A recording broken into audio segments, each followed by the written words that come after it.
ታቦት በዛን ዘመን ለሙሴ የተሰጠው ታቦት አንድ ሆኖ ሳለ በኢትዮጵያ ኦርቶዶክስ ተዋሕዶ ቤተክርስቲያን ከየት እንደመጣ ማይታወቅ ታቦት ብዛቱ ያንን አይቼ መጽሐፍ ቅዱስ ላይ መኖር አለመኖሩን ስጠይቅ መልስ ስላጣው ፕሮቴስታንቱ እንኳን ኦኬ ፕሮቴስታንቶች መልስ ሰጥተዋል። አቢ በአዲስ ኪዳን ታቦት እንደሌለ መልስ ሰጥተው ነው ፕሮቴስታንት ይሆንከው?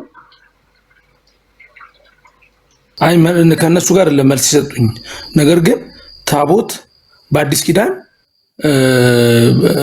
ያ ታቦት መጽሐፍ ቅዱስ የሚናገርበት ቦታ የት እንዳለ የተሰጠው አንድ ቃል ኪዳን ታቦት ነው። ሁለት ቃል ኪዳን ታቦት ሊሰራ አይችልም። አሁን ሰዓት አድምጠኝ እሺ። ፕሮቴስታንት ስትሆን ታቦት አለ ወይስ የለም የሚል ጥያቄ በልብ ተፈጠረ። ፕሮቴስታንት የሆኑ ሰዎች ታቦት በአዲስ ኪዳን እንደሌለ መልሰውልህ ነው ወይ? ለኦርቶዶክስ ሲሆን ጠየቅና መልስ አጣው አልከን። ፕሮቴስታንት የሆኑ ሰዎች መምህራኖች አንተን ከማጥመቃቸው በፊት ደህንነት ከማስተማራቸው በፊት ለዚህ ጥያቄ ታቦት በአዲስ ኪዳን እንዳለ መልስ ሰጠውክ ነው ፕሮቴስታንት የሆንከው? አቢ መልስ አልሰጡኝም። ለምን? ምንም አልሰጡትም። ምንም የሚወራበት ጉዳይ የለማ። እዚህኛው ቤት ስለ ታቦት ለምን ታወራለህ? የሚወራበትማ ጉዳይ ሆኖ በልብ ጥያቄ ተፈጥሮ እኮ ከኦርቶዶክስ ቤተክርስቲያን ለመውጣት ምክንያት ሆነ። ኦርቶዶክስ ቤተክርስቲያን ይወራል የሌለ ነገር ነው። ፕሮቴስታንት ጋር ግን ወንጌል ነው የሚነገረው። ለምን ስለ ታቦት ጊዜ ይጠፋል ሰው? ከወንጌል አይደል? አቢ ቆይ አድምጠኝ፣ ፖዚቲቭ ሆነና አድምጠኝ አቢ። ችግር የለውም። አሁን እኮ እዚህ ጋር yes or no ነው። እሺ አሁን እዚህ ጋር ከየስ ኦር ኖ ውጪ ሌላ መልስ ልመልስ አይባልም። ትሩ ኦር ፎልስ ጥያቄ ተጠይቀ አረፍተ ነገር ልሙላ አይባልም ማለት። አድምጠኝ በደል ከኦርቶዶክስ ቤተክርስቲያን እያለ ታቦት በአዲስ ኪዳን አለ ወይስ የለም የሚለውን ጥያቄ በልብ ተፈጠረ አይደል? አቢ ተሳሳት? ተፈጠረ። ኦርቶዶክስ ቤተክርስቲያንን ስትጠይቃት ከምታምነው ከመጽሐፍ ቅዱሷ መልስ ልትሰጥ አልቻለችም አይደል? አቢ መልስ ልትሰጥ አልቻለችም ኦርቶዶክስ ቤተክርስቲያን። እሺ ከኦርቶዶክስ ቤተክርስቲያን ወጣ፣ ጥያቄውንም ልብ ውስጥ አለ። ወደ ፕሮቴስታንቲዝም ስትገባ መልስ አገኘህበት ወይ? በልብ ለተፈጠረው አግኝቼበታለሁ። ኦኬ ምን አይነት መልስ ነበር የሰጡ? ለምን አዲስ ኪዳን የሚያወራው ስለ ወንጌል ስለሆነ ማንኛውም ወንጌላማኝ ስለ ታቦት የሚያወራበት ጊዜ የለውም። ስለ ልጁ ነው የሚያወራው። ስለ ታቦት ታወራላችሁ ወይ አይደለም ያልኩ አቢ ተወዳጁ። አይ በቃ ስላልተነሳ ፈለገ ስላልተነሳ ጥሩ አማርኛ እንዲገባ ታቦት በአዲስ ኪዳን አለ ብለው ነው ያስተማሩህ ወይንስ ታቦት በአዲስ ኪዳን የለም በቃ የሚባል ነገር የለም ብለው ነው ያስተማሩ? ምን ብለው ነው ያስተማሩ? ስለዛ አላወራንም አልኩህ እኮ ስለ ታቦቱ አላወራንም። ለምን? ስለማይነገር አላወራንም። መጽሐፍ ቅዱስ ኦኬ ወይ አስተምረውካል ወይ መጽሐፍ ቅዱስ የሆነ አሳማኝ የሆነ ምክንያት አግኝታል? ከሁለት አንዱ መቼም መጽሐፍ ቅዱሳዊ ነው። እኔ አግኝቼበታለሁ። በራሴ ሆኖ እኮ ራሴ አግኝቼበታለሁ። በቃ ዌልካም፣ እሱ ነው የምፈልገው። እሺ ታቦት በአዲስ ኪዳን የለም የሚለን ሐሳብ አግኝቼበታለሁ ብሎናል። ስለዚህ ወደፊት ሙቭ እናደርግ አይደል? አቢ አይደል? በጣም ጥሩ። ታቦት በአዲስ ኪዳን እንደሌለ የሚናገር የመጽሐፍ ቅዱስ ማስረጃ ይሰጣል። አድምጡ። አሁን ሁላችሁ የጀመርነው ወንድማችን አልተጻፈም እኮ ልንገራችሁ። እሺ አድምጠን ለመልሱ ችግር የለም። እሱ ነው ተደግሟል። አሁን የጀመርነው ምን ላይ ነው? ወንድማችን አቢ ከዚህ በፊት ኦርቶዶክስ አማኝ ነበርኩኝ። ከዛስ ከኦርቶዶክስ ቤተክርስቲያን ውስጥ እያሉ ጥያቄ ተፈጠረብኝ። ታቦት በአዲስ ኪዳን አለ ወይስ የለም? ልብ የተጨነቀ ኦርቶዶክስን ስጠይቃት ወፍ መልስ የላትም። በቃ ማንም ሊመልስልኝ አልቻለም። ቄሶቹ አልመልሱ፣ ዲያቆኖቹ አልመለሱ እና በቃ ጌታን ተቀበልኩ። ፕሮቴስታንቱ እንኳን መጽሐፍ ቅዱስ በቂ የሆነ መልስ ሰጥቷል ስንለው በቂ የሆነ መልስ ሰጥቶኛል አለ። የሰጠውን በቂ መልስ አድምጡ። ታቦት በአዲስ ኪዳን የለም የሚል የመጽሐፍ ቅዱስ ማስረጃ ምን ላይ ነው ያለው? ወንድማችን አቢ መጽሐፍ ቅዱስ የሰጠውን በቂ ምላሽ ስሙ። ፈለገ ብሉይ ኪዳን ጋር በታቦቱ ብዙ ድል እንደተሰራ ብዙ ድል እንደተሰራ አቢ አኮ ለመጣ ነው። አልቆይም፣ ችግር የለውም። ነገር ግን በአዲስ ኪዳን ስለ ታቦት የለም ከየለም አምጣልህ የለም እኮ። በጣም ጥሩ። በአዲስ ኪዳን ታቦት አለም የለም የሚል ሐሳብ ከሌለ ያንተም ድርሻ ዝም ማለት ነበር። አንተ ግን አሁን አቋም ይዛል። ታቦት በአዲስ ኪዳን የለም የሚል አቋም ኦርቶዶክስ ይነገራል። ኦርቶዶክስን እርሳት። አሁን አንተ ስላለህበት አቋም እኮ ነው የጠየቅኩ። አሁን አንተ ስላለህበት የመጽሐፍ ቅዱስ አስተምሮ ነው የጠየቅኩ። አሁን አንተ ኦርቶዶክስ አይደለህም። ኦርቶዶክስን እርሳት። ያንተ ቤተ እምነት ራሷን ችላ ኦርቶዶክስን ሳትታከክ መልስ መስጠት ትችላለች ወይስ አትችልም? አቢ ትችላለች። መጽሐፍ ቅዱስ ኦርቶዶክስ ቤተክርስቲያንን ሳይታከክ መልስ መስጠት ይችላል ወይስ አይችልም? ይችላል። አሁን ኦርቶዶክስ ምን እንዳታነሳ የራስህን መጽሐፍ ቅዱስ አንስተህ የራስህን አስተምሮ አንስተህ ታቦት በአዲስ ኪዳን እንደሌለ የሚናገር አንድ የመጽሐፍ ቅዱስ ማስረጃን አውጣ። ሐሳቡን ቃል በቃል አይደለም ሐሳቡን የሚያብራራ በቃ በአዲስ ኪዳን ታቦት የሚባል ነገር እንደሌለ የሚናገር አንድ የመጽሐፍ ቅዱስ ማስረጃ አውጣ እናንብብ። ታይም ከፈለክ ታይም እሰጥሃለሁ። ማይክል ኒውት አድርገህ መጽሐፍ ቅዱስ ጥቅስን ፈልገህ አግኝቻለሁ ማለት ትችላለህ። እስከዛ ሌላ ሰው ማውራት እንችላለን። አይ እኔ እኮ ፈለገ በግልጽ ነግሬሃለሁ። በአዲስ ኪዳን የሚወራው ስለ ልጁ ነው፣ ስለ ታቦት አይወራም። በቃ በአዲስ ኪዳን የሚወራው በሰውና በእኛ መካከል ያለው ክርስቶስ ኢየሱስ ነው። እኔ በአዲስ ኪዳን ስለማን ነው የሚወራው ብዬ አይደለም የጠየኩ። መጽሐፍ ቅዱስ ታቦት ስለ ታቦት የለም ስለ ታቦት የለም። ያወራል ስለ ታቦት አለ ይላል። አያወራም መጽሐፍ ቅዱስ የለም ሲል የለም በቃ የለማ ካልተጻፈ የለም። ጠየቁን አቢ ቆይ እንደ ልጅ አሁን እንደ የለማ የለም በቃ የለም ምናምን አትበለኝ።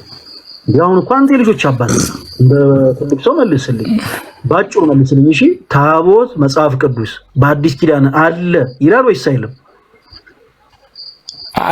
አለም አይልም የለም አይልም። ከላምጣው ነው ካልተጻፈ የጠየቁን ብቻ መልስልኝ። ታቦት መጽሐፍ ቅዱስ ላይ በአዲስ ኪዳን ታቦት አለ ይላል ወይስ አይልም? መጽሐፍ ቅዱስ ይላል ወይስ አይልም? ጥያቄው አይልም። የለምስ ይላል ወይስ አይልም? ታቦት በአዲስ ኪዳን የለም ይላል ወይስ አይልም? አይልም። ሁለቱንም ካላለ አንተና ሌሎችም መጽሐፍ ቅዱስ ላይ እንዲህ አይነት ሐሳብ የለም የሚሉ ሰዎች መቅለበለብ የለባቸው። ኦኬ መጽሐፍ ቅዱስ ዝም ባለበት ቦታ ላይ ያንተም ድርሻ ዝም ማለት ነው። መጽሐፍ ቅዱስ አለ ሲልህ አለ፣ መጽሐፍ ቅዱስ ላይ የለም ሲልህ የለም ነው ማለት ያለብህ። መጽሐፍ ቅዱስ የለምም አለም ያላለህን ጉዳይ አንተ ማን ሆነህ ነው መጽሐፍ ቅዱስ ምንም ስለማይል ደፍሬኔ የለም እላለሁ የምትለው? ለማንኛውም ግን እኛ መጽሐፍ ቅዱስ ላይ ታቦት በአዲስ ኪዳን እንዳለ እናሳያለን። ከዛ በፊት አንድ ያነሳውን ሐሳብ ላምጣልህ። በብሉይ ኪዳን የነበረው ታቦት አንድ ነበር አልከን። አሁን ኢትዮጵያ ውስጥ ያለው ይሄ ሁሉ ታቦት ከየት መጣ አልከን? መጽሐፍ ቅዱስ ሐዋርያ ሲጽፉ ስንት ነበረ? ለምሳሌ ከዘፍጥረት እስከ ዮሐንስ ላይ የተጻፈው መጽሐፍ አንድ ላይ እኩል የተጻፈ አይደለም። ሁሉም መጽሐፍ ተሰብስቦ ቤተክርስቲያን መጽሐፉን ይሄ እስትንፋሰ እግዚአብሔር የሆነ መጽሐፍ ነው ብላ አስቀመጠችልን። አሁን እጅ ላይ የደረሰው መጽሐፍ ቅዱስ ከየት መጣ? ወንድማችን አብ አንተ ጋር ያለው እኔ ጋር ያለው ሌሎች ጋር ያለው ምን አልከኝ ፈለገ? እጅ ላይ ያለው መጽሐፍ ቅዱስ ከየት መጣ? ያው እጅ ላይ ያለው መጽሐፍ ቅዱስ ያው ሐዋርያቶች ጽፈዋል፣ ነቢያቶች ጽፈዋል። ከዛም በአንድ ላይ ታትሞ ለኛ ደርሷል። የጠየቁ ጥያቄ ከየት መጣ? ማን ሰጠ? እሱ መጽሐፍ ቅዱስ እንዴ ማን ሰጠ ማለት ያው አልኩ እኮ ያው ታትሞ ነው። በአንድ ታትመ መጽሐፍ ቅዱስ ማህበር አተመው። በቃ ሰው እኛም የራሳችን መጽሐፍ ቅዱስ ማህበር ማን ሰጠው? መጽሐፍ ቅዱስ ነው። መጽሐፍ ቅዱስ አንድ ብቻ አይደለም። የመጽሐፍ ቅዱስ ማህበር ማን ሰጠው? ለዛኛው መልስ እኮ አይሆንም ፈለገ። እኔና አሳምነህ መመለስ ነው ያለብህ። ለዛኛው መልስ ይሆናል አይደለም ያልኩ። ከየት መጣ እንድንግባባ። አሁን አየህ ልክ እኔ ባለሁበት ፖዚሽን ላይ እንድትቆም የሆኑ ነገሮችን ለአንተ ላስረዳ ይገባል። ስለዚህ መጽሐፍ ቅዱስ አንድ ነው። መጽሐፍ ቅዱስ አንድ ብቻ ሆኖ ሳለ አንተ እጅ ላይ፣ ሌሎች ፕሮቴስታንት ሰዎች እጅ ላይ፣ በዓለም ሁሉ ሰዎች እጅ ላይ ይሄ ሁሉ መጽሐፍ ቅዱስ ከየት መጣ? መጽሐፍ ቅዱስ አንድ ብቻ አይደለ? እግዚአብሔር ቃል አንድ ብቻ አይደለ? ያው መጽሐፍ ከየት መጣ? ታትሞ ኦኬ። ሲታተም ቅድስና ይጎላል? የመጽሐፍ ቅዱሱ አይጎልም። በጣም ጥሩ። አሁን እንምጣ። ታቦት በአዲስ ኪዳን አለ ወይስ የለም የሚል ሐሳብ ነው በመጀመሪያ የምናነሳው። ሁላችሁም በደንብ ተከታተሉ። ኦኬ፣ በደንብ ሁላችሁም ተከታተሉ። ኦኬ፣ ወንድማችን ከኢትዮጵያ ኦርቶዶክስ ተዋሕዶ ቤተክርስቲያን ለመውጣቱ ትልቁ ሪዝን ምንድነው? ታቦት መጽሐፍ ቅዱስ ላይ እንዳለ ላገኝ አልቻልኩም። የአዲስ ኪዳን ታቦት መጽሐፍ ቅዱስ እንደሆነ ላገኝ አልቻልኩም ማለት። ኦኬ፣ መጽሐፍ ቅዱስ ላይ ግን ስለ ታቦት ይናገራል ወይስ አይናገርም? የመጽሐፍ ቅዱስ ማስረጃ አውጥተን ለወንድማችን እናሳየዋለን። ምን ጀምረው ከመዝገበ ቃላት ነው። እሺ፣ ከመጽሐፍ ቅዱስ መዝገበ ቃላት። ታቦት ምን ማለት ነው ወንድማችን? ያው እግዚአብሔር ማደሪያ ነው። እሺ፣ ያው አገልግሎቱ የእግዚአብሔር ማደሪያ ነው፣ እግዚአብሔር ያድርበታል። ግን ዲፊኒሽኑ ምንድነው? ታቦት ማለት ነው ማለት ነው ወንድማችን አቢ። ያው መረዳቴ እንደዛ ነው። የእግዚአብሔር ማደሪያ ያው ህጉ የሚቀመጥበት እና ያው ድል የሚያደርጉበት ነው። በዛ ዘመን እንደዛ ነው። እሺ ችግር የለው። በደንብ ተከታተለኛው። ይሄ የምትመለከተው የመጽሐፍ ቅዱስ መዝገበ ቃላት ነው። የመጽሐፍ ቅዱስ መዝገበ ቃላት ላይ ታቦት ምን ማለት እንደሆነ ሐሳቡን ሲያስቀምጥ ቅዱስ ጠረጴዛ ወይም ደግሞ መሰዊያ እንደሆነ ያስቀምጣል። ታቦት ማለት ባጭሩ መሰዊያ ነው። አሁን ብዙ ጊዜ ከፕሮቴስታንት ወንድሞቻችን ጋር በጣም ብዙ ጊዜ የሚቸገረን ነገር ምንድነው መሰላችሁ? ስለ ታቦት ከመውራታችን በፊት ስለ ቅዱስ ቁርባን አማኝነት ሊያምኑ ይገባል። አብዛኛው ፕሮቴስታንት የቅዱስ ቁርባንን አማናዊነት ወይም ደግሞ እውነተኛ የሆነ ስጋ መሆኑንና እውነተኛ የሆነ ደም መሆኑን ሳያምኑ ነው ታቦት በአዲስ ኪዳን አለ ወይስ የለም የሚለውን ሐሳብ የሚያነሱት። ነገር ግን ለወንድማችን አንድ ሐሳብ ብቻ እናንሳለት። ለጊዜው እሱ መጽሐፍ ቅዱስ ላይ አለም የለም የሚል ሐሳብ ስላላገኘ እንደ የቤት ስራ አንድ ጥቅስ ብቻ እንሰጠዋለን። ያንን ከመምህራኖቹ ጋር አውርቶበት ይመጣል። ታቦት ምንድነው አልኳችሁ? መሰዊያ ማለት ነው። መሰዊያ ማለት ነው። ኦኬ ሶ መጽሐፍ ቅዱስ ምን ይለናል? ወንድማችን መጽሐፍ ቅዱስ ይዛል አለኛው። እሺ ዕብራውያን 13:10 እናውጣለን። ቅዱስ ጳውሎስ በዕብራውያን መልእክቱ ላይ ምዕራፍ 13 ከቁጥር 10 ላይ ምን ይላል? ጋሽ ሁላችሁ በደንብ ተከታተሉ።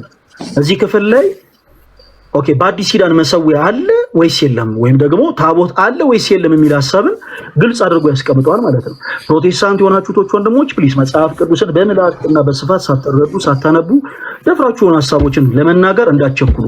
ታቦት ማለት ነው ብለናል። መጽሐፍ ቅዱስ መዝገበ ቃላት ፈለገ ያኛው ታቦት ነው። የትኛው ታቦት ነው? እሺ ጥሩ ታቦቱ የትኛው ነው? የኢትዮጵያ ኦርቶዶክስ ቤተክርስቲያን የኪዳን ታቦት የላትም። በደንብ አድርጋ አድምጠን ወንድማችን። አይ ከየት መጥቶ ነው? ጥያቄ እኮ ጥያቄ አልመለስክልኝም። ከየት መጥቶ ነው ታቦቱ? ወንድማችን ከየት እንደመጣ እናወራለን። ለጊዜው ተረጋጋና አድምጠኝ እሺ። ለሁላችን ግልጽ እንዲሆን ሁላችሁም በደንብ አድምጡ። ዕብራውያን 13:10 አውጣና አዘጋጅ። ኦኬ ጋይስ በደንብ አድርጋችሁ አድምጡ እሺ። ብዙ ጊዜ ፕሮቴስታንት ወንድሞቻችን ስለ ታቦት ከኛ ከክርስቲያኖች ጋር ሲያወሩ ለሞራቱ ጊዜ የሚዳዱት የብሉይ ኪዳን ታቦትን እያነሱ ነው። ለሁላችሁም ጥያቄ ሆኖ የለበትም። የኢትዮጵያ ኦርቶዶክስ ተዋሕዶ ቤተክርስቲያን የብሉይ ኪዳን ታቦት የላትም። የብሉይ ኪዳን ታቦት የሚባል ነገር አሁን በቤተክርስቲያን አገልግሎት የለም። ለቅርስነት አንድ እሱም ታቦተ ጽዮን አለ። ኦኬ አክሱም ጽዮን ስትሄዱ ለቅርስነት የተቀመጠ የአዲስ ኪዳኑ አገልግሎት የማንገለገልበት፣ አክሱም ጽዮን ግን ለቅርስነት የተቀመጠ ታቦት አለ። ታቦተ ጽዮን ማለት ነው። ከዛ ውጪ ግን አሁን ቤተክርስቲያናችን እየተገለገለች ያለችው ግን በአዲስ ኪዳን ታቦት ነው። ኦኬ እኛ አይደለንም ማለት ያለው ቅዱስ ጳውሎስ ነው። አሁን ወንድማችን ያነብልናል። የአዲስ ኪዳን ታቦቱ ምንድነው ስንል የአዲስ ኪዳኑ መስዋዕት የሚሰዋበት ነው። እኛ ከልባችን አፍልቀን ነው ያለው አይደለም። መጽሐፍ ቅዱስ ይናገራል። አስተውሉ። የብሉይ ኪዳን ታቦት የብሉይ ኪዳን መስዋዕት ይሰዋበት ነበረ። ቅዱስ ጳውሎስ በጣም በሚጣፍጥ አንደበት እንዲህ ብሎ ይናገራል። ዕብራውያን 9 ቁጥር 13 እና 14ን ገልጣችሁ ታነቡ ምን ይላል መሰላችሁ? በብሉይ ኪዳን የነበረውን መሰዊያ በብሉይ ኪዳን የነበረውን ድንኳን እያነሳ ገላጭ ሆነ ቃል ይናገራል ቅዱስ ጳውሎስ መጀመሪያ እና በብሉይ ኪዳን የነበረውን መስዋዕት ደግሞ ያነሳል፣ ሜንሽን ያደርጋል።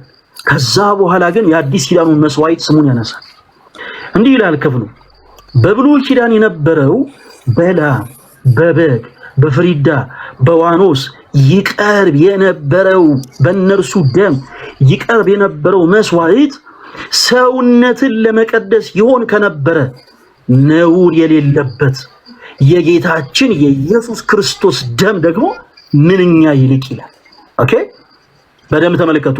በዋኖስ በፍሪዳ በላም ደም ይቀርብ የነበረው መስዋዕት ያ የብሉይ ኪዳን መስዋዕት ነበር። እለት ሁልጊዜ የሚሰዋ መስዋዕት ነበር። እለት ሁልጊዜ የሚሰዋ መስዋዕት ያ በብሉይ ኪዳን ይቀርብ የነበረ መስዋዕት ያ በብሉይ ኪዳን የነበረውን መስዋዕት ደግሞ የሚቀርብበት መሰዊያ አለ። ደሙ የሚፈውስበት ስጋው የሚወራረድበት መሰዊያ ነበረ። ምን የብሉይ ኪዳን መሰዊያ። በኢትዮጵያ ኦርቶዶክስ ተዋሕዶ ቤተክርስቲያን በላም በበግ በፍሪዳ በዋኖስ ደም መስዋዕት የሚቀርብበት መሰዊያ የላትም ቤተክርስቲያን። ለምን? ምክንያቱም ኦርቶዶክስ ቅዱስ ቤተክርስቲያን ሐዋርያዊት የሆነች ቤተክርስቲያን ነች እና የአዲስ ኪዳኑን መስዋዕት ማለትም የጌታችን የኢየሱስ ክርስቶስ ቅዱስ ስጋውን ክቡር ደሙን የምትፈትትበት ቅዱስ የሆነ ጠረጴዛ አላት። እርሱም ደግሞ መሰዊያ ተብሎ ይጠራል። ኦኬ መሰዊያ ተብሎ ይጠራል። ያን መሰዊያ አለን ስንልኛ እኛ ከልባችን አፍልቀን ነው ያልነው አይደለም። አድምጡ። አሁን ታቦት በአዲስ ኪዳን የለም ብሎናል ወንድማችን። ዕብራውያን 13:10 ላይ ቅዱስ ጳውሎስ ምን ይላል? አንብብልን እስቲ። ማነበዋለሁ። መሰዊያ አለን ከእርሱም ሊበሉና ድንኳኒቱን የሚያገለግል መብት የላቸውም ይላል። ሊቀ ካህን አለን። በጣም ጥሩ ይበቃል። ቅዱስ ጳውሎስ ምን አለን ይላል? እኮ ስለ ኢየሱስ ነው የሚያወራው። ፈለገ እንዳትሳሳት፣ ስለ ኢየሱስ አያወራ። መሰዊያ አለን ነው የሚለው። እንዳትሳሳት ግድ የለም። ቆይ ችግር የለውም። እሺ አልምከን። የክርስቶስ ቅዱስ ሥጋና ክቡር ደሙ መሰዊያ ነው ወይስ መስዋዕት ነው? መስዋዕት ነው። መስዋዕት ነው። በጣም ጥሩ። እዚህ ጋር ቅዱስ ጳውሎስ መስዋዕት አለን ነው የሚለው ወይስ ምን አለን ነው የሚለው? መሰዊያ። በጣም ጥሩ። ታቦት ምን ማለት ነው ይላል የመጽሐፍ ቅዱስ መዝገበ ቃላት? ቅድም ምን ይላል አለ? መሰዊያ። በጣም ጥሩ። ስለዚህ መሰዊያ ማለት ምን ማለት ነው? አይ በሰማይ ያለ መሰዊያችን ነው የኛ እኮ። መሰዊያ ማለት ምን ማለት ነው? ስለ ክርስቶስ ነው የሚያወራው። ሙሉን አንብበው። መሰዊያ ማለት ምን ማለት ነው? አቢ ሙሉን አንብበው። ይሄ ስለ ክርስቶስ ነው የሚያወራው ነው። መሰዊያ ማለት ምን ማለት ነው? የጠየቅኩን ብቻ መልስልኝ። መሰዊያ ማለት ምን ማለት ነው? አንተ እኮ እንዳልከኝ እኮ መዝገበ ቃላቱ ጋር የመሰዊያ ታቦት ነው። በነገራችን ላይ አሁን እየተከራከርክ ያለው ከኔ ጋር አይደለም። አሁን አንተ ጋር ያለውን ሐሳቤና መንፈስ እረዳዋለሁ። ለጊዜው አንብበው የምታውቀውን በፖዚቲቭ ነው የምረዳው። ፈለገ አንተ አይደለም። በጣም ብዙ ፕሮቴስታንቶች ወንድሞቻችን ይሄንን የመጽሐፍ ቅዱስ ክፍል አብዛኞቻቸው አይተውት ተመልክተውት አያውቁም። እና ድንገት አሁን ኦርቶዶክስ ከሆነ ወንድምህ ይሄ ጥቅስ ሲነሳ ለጊዜው ባጭሩ ነገሩን ለመቀበል ይከብዳል። አይ ነው። ነገር ግን አሁን ይኸውልህ ከኔ ጋር አይደለም እየተጋጨ ያለው ከያዝከው ከመጽሐፍ ቅዱስ ጋር ነው እየተጋጨ ያለው። እኔን እርሳኝና ሐሳቡን ብቻ ቃል በቃል በልልን። የመጽሐፍ ቅዱስ መዝገበ ቃላት ላይ ወንድማችን አቢ ታቦት ምን ማለት ነው ይላል አልኩ። በልልን መሰዊያ ይላል። በጣም ጥሩ። መሰዊያ ምን ማለት ነው? ደግመህ ንገረን። መሰዊያ ማለት ታቦት ነው። በጣም ጎበዝ። ዕብራውያን 13:10 ላይ ቅዱስ ጳውሎስ ምን አለን ይላል? መሰዊያ። ከዛ ሳንብበው አቀጥሎ ያለውንም እንኳን አንብበው። መሰዊያ ምን ማለት ነው? ቆይ ወዴ የሚያወራው ስለ ክርስቶስ ነው እኮ። መሰዊያ ምን ማለት ነው ወንድማችን አቢ? እኮ መሰዊያ እኮ ታቦት ነው አልኩ። ይሄ ግን ስለሱ አያወራም ነው የምልህ እኮ እኔ። መሰዊያ ምን ማለት ነው? ደግመህ በል ሐሳቡን ተው። አሁን ወደ ሐሳቡ ታቦት ነው። ታቦት። በጣም ጎበዝ። እዚህ ላይ ብቻ ፎከስ አድርግ። በጣም ጥሩ። ታቦት ነው። ስለዚህ ቅዱስ ጳውሎስ ምን አለን እያለ ነው? እስቲ መሰዊያ የሚለውን ቃል እስቲ ቀይረ በለው እስቲ ወደ ትርጉሙ ምን አለን እያለ ነው? እሺ ታቦት አለን አልኩልሽ። ይሁንልህ።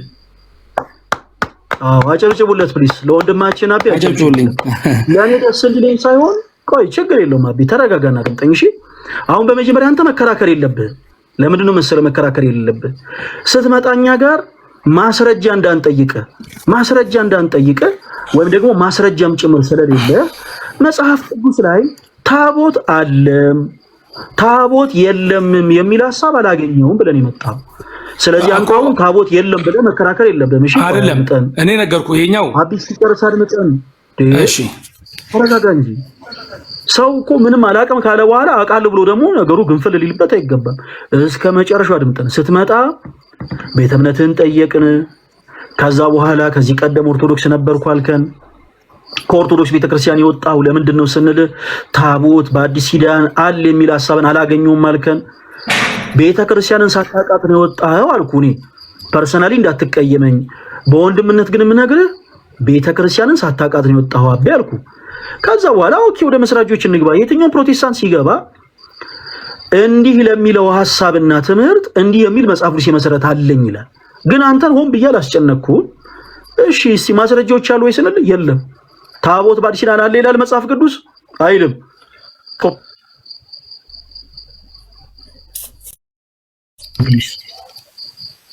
እሺ ሰው ታቦት በአዲስ ኪዳን አለ ወይ ስንል አይ መጽሐፍ ቅዱስ አለ አይልም።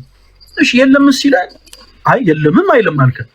ስለዚህ ለጊዜው አንተ አሁን መጽሐፍ ቅዱስ ዝም እንዳለው ያንተ ድርሻ ምን ማለት ነው? ዝም ማለት ነው። አስረዳኝ ታቦቱን ከየት እንደመጣ። ታቦቱ ለጊዜው ከየት እንደመጣ እናስረዳው። ችግር መጽሐፍ ቅዱስ ከየት ነው የመጣው? መጽሐፍ ከየት እንደመጣ ማስረጃ አለ አይደለም? የብሉይ ኪዳኑ ታቦት ከየት እንደመጣ ይታወቃል። አንተ ያነሳው የልጅ ሐሳብ ልክ እንደ ልጅ ሆኜ ላሳይ ሁላችሁ ማለት ነው። እሺ መጽሐፍ ቅዱስ አለ አይደለ? በእጅ ላይ አቢ። እሺ ከየት አመጣው መጽሐፍ ቅዱስ? መጽሐፍ ቅዱስ እኮ ነገርኩ እኮ መልሱን ታትሞልኝ መጣ ከአባቶች።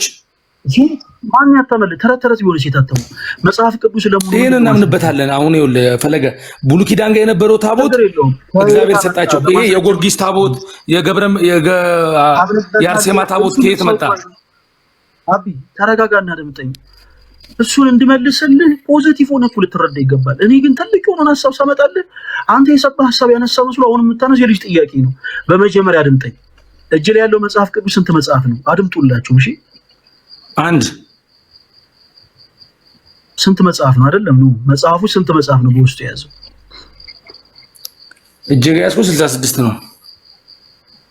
እሺ መጽሐፍ ቅዱስን ባጭሩ 66 መጽሐፍ ነው ብሎ ቀኖናን የቀነነልህ ማን ነው?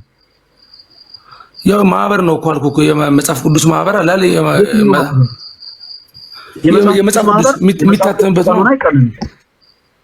አይቀንንም። ለምሳሌ ይሄ በመጽሐፍ ቅዱስ ማህበር የታተመ ነው። ይሄ መጽሐፍ 81 አሃዱ መጽሐፍ ቅዱስ ነው። 80 አሃዱ መጽሐፍ ቅዱስ። ይሄኛው አዲስ መደበኛ ትርጉም 66 ነው። ኦኬ ሌላ በእጅ ላይ ያዝኩት መጽሐፍ ቅዱስ ደግሞ 66 ነው። እሱም በመጽሐፍ ቅዱስ ማህበር የታተመ ነው። እርሱም ደግሞ የታተመው ኦልሬዲ ልክ እንደ ቀደሙ መጽሐፍ በመጽሐፍ ቅዱስ ማህበር ነው። የመጽሐፍ ቅዱስ ማህበር ድርሻው ማተም እንጂ ቀኖናን ማውጣት አይደለም። መጽሐፍ ቅዱስን 66 ነው ብሎ ቀኖናን የቀነነልህ ማን ነው? እኔ እንግዲህ የማውቀውን ነገር ያለው ፈለገ። አሁን እኛ የኔ ጥያቄ ትተህ ያንተ ጥያቄ ነው የገባው። የኔ ጥያቄ ትተህ ወደ አንተ ገባ። ወንድማችን መመለስ ይኖርብሃል እባክህ። አሁን አይደለም እኔ የማውቀውን ወንድሜ እኔ የማውቀውን ነገርኩ። ለትግራለኝ ተብሎ ወደዛፍ አይወጣም። እኔ የማውቀውን ነገርኩ። አንተ በጥያቄ አትመልስብኝ። አሁን የሁሉ ሰው ወደ 900 ወደ 1000 ሰው እየሰማ ነው። ጥያቄ በጥያቄ እየመለስኩ አይደለም ነው እንጂ ጥያቄ በጥያቄ ነው። እኔ የጠየኩት ጥያቄ ምክንያቴ ታቦት ነው። አሳምነኝና መልሰኝ። ታቦት እንድናወራ ራዘር አድምጠኝ እንጂ አካት ይዘረፋል እኮ። አሁን ያነሳው ሐሳብ የሰበው ነው ሐሳብ አይደለም አቢ። በጣም የልጅ ሐሳብ እንዳነሳ ላሳይ ፈልጌ ነው። እሺ ተረጋጋና አድምጠኝ። መጽሐፍ ቅዱስ 66 መጽሐፍ ነው ብለኛል አይደል? ኦኬ 66ቱን መጽሐፍ ቅዱስ 66 ነው ብሎ ቀኖናን የቀነነልህ ማን ነው? ይሄንን ሐሳብ ሳንጨርሰው ወደ ሌላ ሐሳብ እንዳትሄድ እሺ። የኔ ጥያቄ ሌላ እኮ ነው ፈለገ። እኔ አሁን የጠየኩት የማውቀውን ነገርኩ። የመጽሐፍ ቅዱስ ማህበር አሳተመ። ለምሳሌ የኦርቶዶክስ እንደታተመው የመጽሐፍ ቅዱስ ማህበራት አሳተመው 66ቱን የማምኑበት ይሄ ነው አለ። የፕሮቴስታንት እምነት ተከታይ የኦርቶዶክስ የማምንበት 81 ነው። የካቶሊክ ማነው 66 ብሎ የቀነነልህ? ጥያቄው እሱ ነው። ይኸውልህ አሁን ነገሮች ላይ ምንም አይነት ኤቪደንስ ሳይኖር እርግጠኛ ሳትሆን አንተ አንዳንድ ጊዜ ምንድነው መሰለህ ላሳይ የፈለኩት ነገር ምንም እርግጠኛ ባልሆንክበት ነገር ላይ ደፍሮ መጮህና መናገር እውቀት አይደለም። ብራዘር ተረጋጋና አድምጠኝ እሺ። መጽሐፍ ቅዱስ ማህበር እንዳትልደግማ። መጽሐፍ ቅዱስ ማህበር ድርሻው ማተም ነው፣ ቀኖናን መቀነን አይደለም። ለኦርቶዶክስ ቤተክርስቲያን ያንቺ መጽሐፍ 80 አሃዱ ነው ወይም ደግሞ 81 መጽሐፍ ነው ብሎ አልሰጣትም። ለካቶሊክ መጽሐፍሽ 73 ነው ብሎ አልሰጣትም። ለፕሮቴስታንቶችም መጽሐፋችሁ 66 ነው ብሎ አልቀነነም። መጽሐፍ ቅዱስ ለአንተ ማን ነው 81 ያለው? ለአንተ 81 ብሎ ያለ ማን ነው? የኔ መልስና የኔ ጉለት ለአንተ መልስ ይሆናል እንዴ ወንድማችን? ለአንተ ማን ነው 81? ወንድማችን አቢ አረባከን ተው፣ እንደ ትልቅ ሰው አውራተው፣ እንደ ልጅ እንደ ድሮ እንደ ልጅነታችን አናወራ። የኔ ጉለት የኢትዮጵያ ኦርቶዶክስ ተዋሕዶ ቤተክርስቲያን ጉለት ለአንተ መልስ ሊሆን አይችልም። ቅድም ስንጀምር ያንተ መጽሐፍ ራሱን ችሉ ኦርቶዶክስ ቤተክርስቲያንን ሳይታከክ መልስ መስጠት ይችላል ወይስ አይችልም ስንል ይችላል ነው ያልኩት።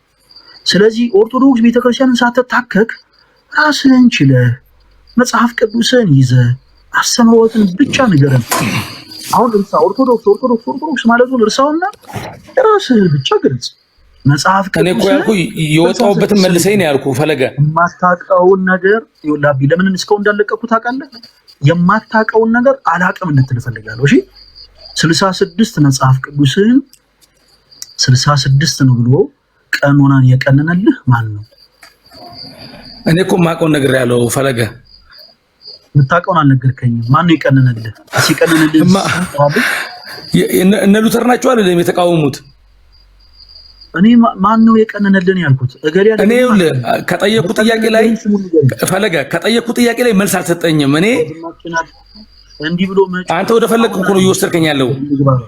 ወንድማችን እባክህ መቼም ባለ ትዳር አይደል? ልጅ አባት ቶንህን በዚህ ልክ ከፍ አድርገህ ሳትናገር ከኔ ጋር ያልተደማመጥክ ስለ ባይብል ስናወራ ከኔ ጋር ያልተደማመጥክ እንዴት ነው ቤት የምትደማመጥ?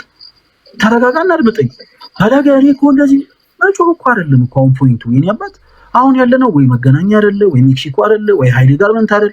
መጮህ አይጠበቅብህም። እኔ በማወራው ቶን ቀስ ብለህ ማውራት ትችላለህ። መጽሐፍ የማታውቀውን ነገር እድል ሰጠው። አላወቅኩትም፣ አላውቀውም። ጎበዝ ልጅ አታውቀውም። ኦኬ የማቴዎስ ወንጌልን ማን ነው የጻፈው? አድምጡላችሁም አሁን እንዴ! ኧረ ፈለገ እኔ እኮ ሕፃን ልጅ አይደለሁም። ለምንድን ነው የኔ ጥያቄ ትተህ ማቴዎስ ነው የጻፈው? ሕፃን ልጅ ጥያቄ ነው አይደል ያነሳሁት? መልስ ነው። ሌዊ ነው የጻፈው። ማን? ሌዊ። የማቴዎስ ወንጌልን ሌዊ ነው የጻፈው። ሌዊ ማለት ማቴዎስ ነው እኮ። ቀጥታ ማቴዎስ ማለት አለብኝ? ሐዋርያው ማቴዎስ ነው የጻፈው። እሺ ማቴዎስ እንደጻፈ የሚናገር እስኪ ማስረጃ ስጠን። ምኑ ጋር ነው የማቴዎስን ወንጌል ማቴዎስ እንደጻፈው የሚናገር ሐሳብ ያገኘው? ማቴዎስ ጋር ላስ ጀምር ራሱ ሐዋርያ ማቴዎስ እንደጻፈ ይናገር። የማቴዎስ ወንጌል ሊንዲስ በስሙ ራሱ እኮ ያንን የመጽሐፉን ሐሳብ የማቴዎስ ወንጌል ብሎ የሰየመው ማቴዎስ እንደሆነ መጽሐፍ ቅዱሱ ላይ ምን አይነት ማስረጃ አለ? ወንድማችን ለምንድን ነው ነገሩ የምታረዝመው? አንተ የኔን መልስ መመለስ አቅቶ ነው? ለምንድን ነው ፈለገ? አይደለም። ለምንድን ነው ሰውን ማክበር አለብህ እኮ።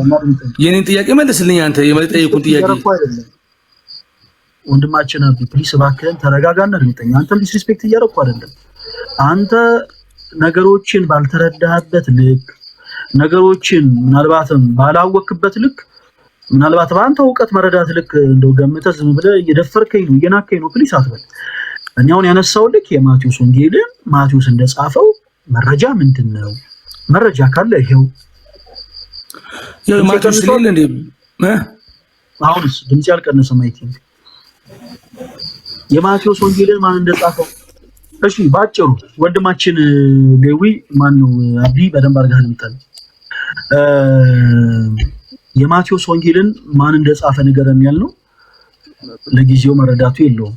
ምክንያቱም የሚጠበቅ ነው ከፕሮቴስታንት። መጽሐፍ ቅዱስ 66 እንደሆነ ማን የቀነነልህ? መረጃው አለ ወይ? ያቭ ነው አይዲያ ምንም ምላሽ የለውም። እርግጥ ነው አሁን ወደ ትልቁ ነጥብ ስንመለስ ያነሳው ሐሳብ ይሄ የካህንን ሐሳብ ነው ወይም ደግሞ የቤተክርስቲያን ስርዓት ነው። ኦኬ ቤተክርስቲያናችን ሐዋርያዊ ቅብብሎሽ ያለባት ቤት ነች። ኦኬ ቤተክርስቲያናችን ሐዋርያዊ ቅብብሎሽ ያለባት ቤት ነች። ቀደም እንዳለው ታቦቱ ከየት መጣ የሚል ሐሳብ ነው የነገረን መጽሐፍ ቅዱስ ላይ። ቅዱስ ጳውሎስ በዕብራውያን መልእክቱ ምን አለን እንዳለ ማስረጃ ሰጥቻለሁ። ታቦት አለን እንዳለ ወንድማችን ሲድገምልን ምን አለን ብሏል ቅዱስ ጳውሎስ? መሰዊያ አለን። አዎ ምን አለን? መሰዊያ። አይ ነው መሰዊያ ምን ማለት ነው? ቅዱስ ጳውሎስ ያንን አሁን አንተ ከምትለው ጋር እኮ ርዕሱ አይገናኝም። የአዲስ ኪዳን ታቦት መሰዊያ ነው። ቅዱስ ጳውሎስ ምን አለን ብሏል? ዕብራውያን 13:10 ላይ መሰዊያ አለን አለ። መሰዊያ ምን ማለት ነው? ታቦት ነው። እሺ ስለ ታቦት እኮ እያወራን ለመጻፉ ስለ ታቦት ነው። ኦኬ ስለ ታቦት አይደለም። ስለምን እየተናገረ ነው? አድምጡለት። ስለ ኢየሱስ ክርስቶስ ነው የሚያወራው እኮ መጽሐፉ። ማስረጃ ስጠን ስለ ኢየሱስ ክርስቶስ እየተናገረ እንደሆነ